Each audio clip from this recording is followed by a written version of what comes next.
first major expansion for Crusader Kings 3, the Royal Court, has been hit with mixed reviews, with many people stating the content we received is not enough to justify the $30 price tag. And I genuinely have some conflicting thoughts on this, so I wanted to spend a few days playing it to get some experience with all the new features before I did make a video talking about it. And a quick disclaimer, this of course is all my opinion, and feel free to disagree in the comments. I'm more than happy to discuss this with anybody, and if I'm wrong, I'll happily admit that. But either way, let's just dive into the main talking point. Of course, the price. $30 can really buy some decent games. I mean, Kingdom Come Deliverance on Steam right now is around the same price as this expansion. And let's be honest, the DLC has nowhere near the same amount of content, but overall I don't mind the price if it's a one $30 DLC a year, with much cheaper flavor packs throughout each year, as I think the Northern Lord flavor pack was really well done, especially for the price, and if we could get more of those for the same price, I'd be pretty happy. And let's be honest, people who play games like Crusader Kings typically spend hundreds of hours playing it, and the games get supported for like 10 years.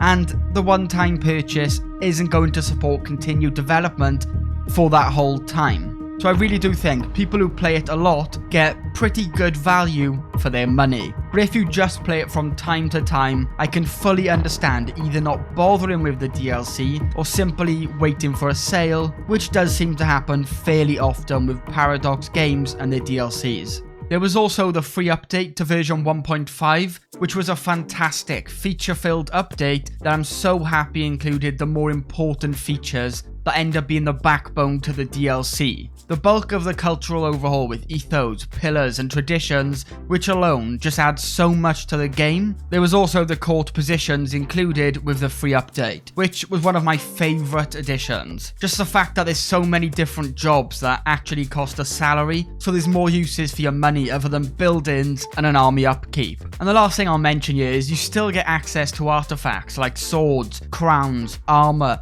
and anything else you can personally hold by plotting to steal them, dueling for them, or simply commissioning them yourself. And if I didn't play CK3 so much, I'd be more than happy to get all of that, and I probably wouldn't bother with the Royal Court just yet. But I really do hope in the future Paradox keeps this style of having the more main features a part of the free updates, while having the extras as a part of the DLC. This way, for newer players in say a few years time, it won't be so expensive to get into, and they can miss out on purchasing massive amounts of DLC while they learn to play the game. And then in the future, if they decide they want to keep playing the game, they can buy the DLC without it seeming like a completely different game or a necessity. I mean, look at Hearts of Iron 4.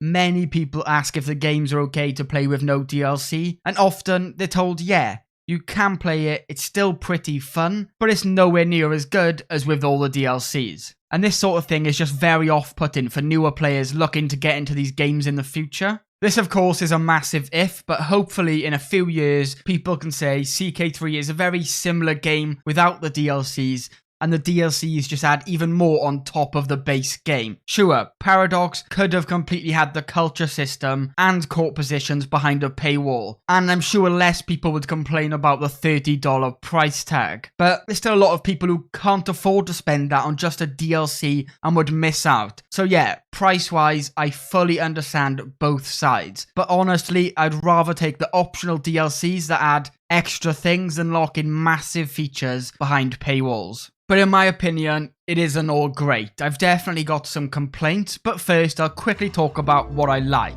The Royal Court, matched with all the new court positions, and being able to see a bodyguard standing behind your throne is amazing.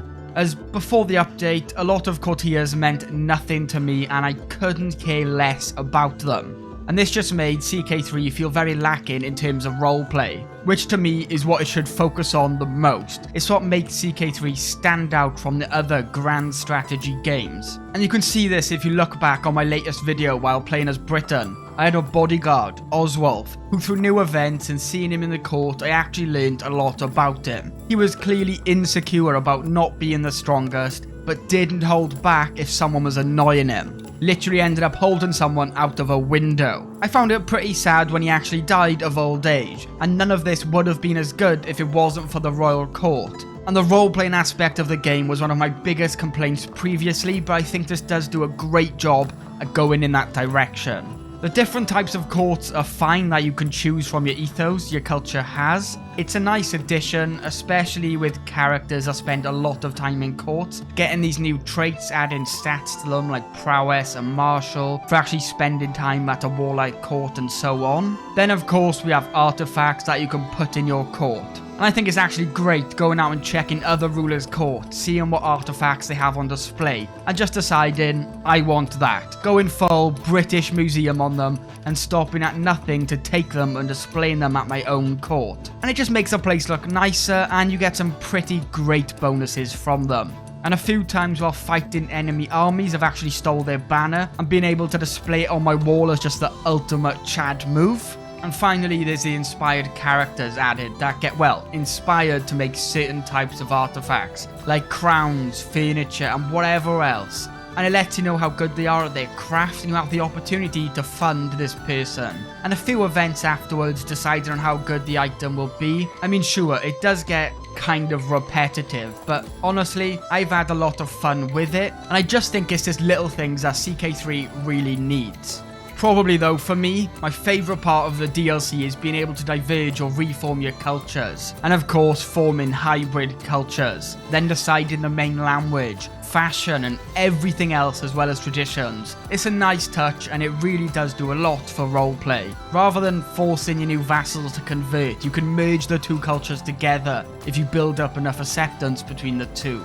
Okay, so they were some of the more major features that I really liked. And you may have noticed I didn't mention Court Grandeur. And I mean, I love the idea of it and the fact that each level unlocks new decisions for you to do. And I even really like the amenities that boost your grandeur and give you various other bonuses. But it's just too easy to level up. I just think it'd be way better if it was a lot harder to level up, as it just gives you more to do later in the game. And by the time you're a king or emperor, you usually have enough money to just max level all 4 of the amenities, and that part of the whole court is just completed and out of the way, and you never really have to think about it again, which is just kind of disappointing. And I think this is my biggest complaint of the whole DLC. There's just some decisions that feel half done, and you've probably experienced the same. With the decision to decide the fashion for your court, and you do it and nothing happens other than a quick notification at the top of your screen. So I really just don't see the point of this decision. I just think it would be much better if you could decide the actual fashion yourself. Maybe pick some styles that your courtiers would wear. And there's another one, exoticize a grand hall.